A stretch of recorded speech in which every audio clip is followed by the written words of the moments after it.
Time for your daily dose of automotive news. Grab your coffee, tea, or whatever snack gets you going, and let's dive into what's driving the world today. The American car market isn't just slowing down, it's breaking. For years, automakers have thrived on a formula: push prices higher, bank record profits, and convince buyers they had no choice. But in 2025, that formula is backfiring. Companies like Stellantis, Ford, GM, Jeep, Dodge, and Ram are flashing massive warning signs. Billions in losses, millions of recalls, tariffs biting into every margin, and a growing consumer revolt. But the real shock? The desperate behind-the-scenes tactics these companies are using to survive. Stellantis' billion-dollar loss. Let's start with Stellantis, the fourth largest automaker in the world, the company behind Jeep, Ram, Dodge, Chrysler, Fiat, and more. In the first half of 2025, Stellantis reported a net loss of $2.7 billion.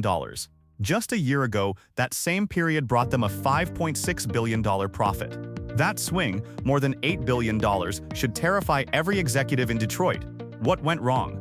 A lot comes down to price. Stellantis raised prices faster and higher than any rival. Ordinary family SUVs, like the Jeep Grand Cherokee, now carry sticker prices north of $70,000 and in some trims nearly $80,000. Ram trucks push into $80K territory as well.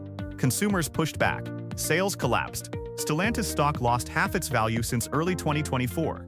And now, instead of record margins, the company is bleeding cash. But Stellantis isn't alone. The domino effect across Detroit. Look across Detroit, and the story repeats. Ford and GM are facing their own crises. Honda and Toyota aren't immune either. Consumers are stretched thin, loan delinquencies are climbing, and negative equity, people owing more than their car is worth, keeps rising. Stellantis has already been downgraded by S&P. Analysts warn that Ford and GM could follow if margins keep crumbling. Meanwhile, automakers are laying off workers, often union workers who just last year won historic pay raises. The irony? The very contracts meant to protect workers may now be accelerating the cuts. And that contradiction is tearing the industry apart. Union wages and the layoff trap. Last year, unions fought hard and won. Higher pay, better contracts, historic raises. But here's the catch. Every extra dollar of labor cost has to come from somewhere. And with margins collapsing under tariffs and incentives, many automakers are choosing the bluntest weapon: layoffs. So workers who were told they won now face pink slips. It's a vicious cycle. The more companies cut, the more unions push back. The more unions push, the more companies cry that they can't afford to keep plants open. And while that battle brews, another crisis is haunting every automaker: the recall epidemic. In just the second quarter of 2025, more than 7 million vehicles were recalled in the US. Ford alone accounted for nearly half, over 3.3 million. And these aren't minor cosmetic fixes. Engines stalling, brake systems failing, electrical faults that cause vehicles to shut down in traffic. Ford has now set a record for the most recalls ever issued in a half-year period. Think about that. The company famous for the F-150 is now more famous for recall notices. Every recall costs money: repairs, warranty claims, logistics. But the deeper cost is trust. How many families want to buy another Ford when they see millions of vehicles recalled for critical safety flaws? And here's the kicker. This storm is hitting before the real financial time bomb even goes off.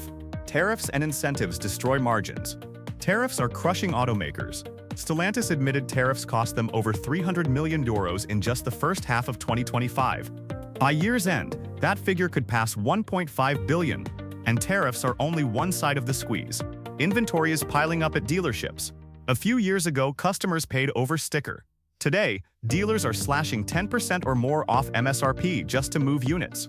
To sweeten the deal, automakers are throwing in low-rate financing, cash incentives, lease specials. All of it eats away at margins. So costs are rising, profits per vehicle are shrinking, and the market is softening. It's a dangerous cycle. And that's when automakers fall back on their last lifeline. If you're enjoying this breakdown of the auto market chaos, make sure to hit subscribe so you don't miss the next update. The fleet addiction. Right now, Ford and GM rely heavily on commercial and fleet sales for profits. Police cars, delivery vans, contractor trucks. These are the vehicles keeping the lights on. But fleet sales only thrive in a strong economy, and job numbers aren't encouraging. Companies are cutting back, delaying expansion, freezing hiring. If fleet sales falter, Ford and GM could see their only reliable profit stream vanish. And that's when automakers turn to their dirtiest trick: Pravatants Alida channel stuffing scandal. Ford, Stellantis, and GM have all leaned on a tactic known as channel stuffing. Here's how it works. Instead of selling directly to you, they flood dealerships with vehicles, even if the dealers don't want them. On paper, those shipments count as sales. Ford reports record sales. Stellantis tells investors volume is stable. But drive by a dealership and you'll see the truth. Unsold Broncos clogging lots, F-150s stacked bumper to bumper, SUVs parked across sidewalks. Dealers are trapped. Refuse allocations now, and they risk losing the hot models later. So they choke on unwanted inventory, while automakers pat themselves on the back for sales growth. It's smoke and mirrors. And while this illusion plays out, Stellantis is making one last gamble to win back consumers. Stellantis's desperate promises. With billions in losses and a CEO pushed out, Stellantis is desperate. The new leadership has promised change. They admit prices rose too fast. They promise more incentives, cheaper models, and in a headline-grabbing move, they've floated reviving the legendary V8 Hemi. After years of downsizing to turbocharged 6 cylinders, Stellantis is suddenly listening to enthusiasts who demand big displacement engines. But talk is cheap. Consumers want real affordability, not nostalgia marketing. Until Stellantis slashes prices or launches cars people can actually afford, the promises remain empty. Which leaves one final question: the consumer breaking point. But behind all these billions in losses and endless recalls, there's one group carrying the heaviest weight: everyday drivers. Right now, the average car payment in America has climbed past $750 a month. And for new trucks or SUVs, it's often over $1,000. Interest rates mean a $40,000 vehicle can end up costing close to $60,000 by the time the loan is done. And the shocking part? Nearly 1 in 4 trade-ins today comes with negative equity, meaning people owe more on their old car than it's even worth. That's not just a financial headache. It traps families in bad loans, forces them into longer terms, and makes upgrading almost impossible. And while American buyers drown in debt, overseas competition tells a very different story. In China, for example, electric cars like the BYD Dolphin start under $20,000, a fraction of what a base Jeep or Ram costs here. So the real breaking point isn't just about Stellantis, Ford, or GM. It's about whether the average consumer can keep playing this game at all. And the cracks are already showing. The auto industry built its empire on high-margin trucks and SUVs, rising prices, and an assumption that consumers would always pay more. But 2025 has revealed the cracks. Stellantis' $2.7 billion loss, Ford's recall epidemic, tariffs draining billions, union wages backfiring, fake sales tactics, consumers drowning in negative equity. The system looks fragile, and buyers are no longer willing to play along.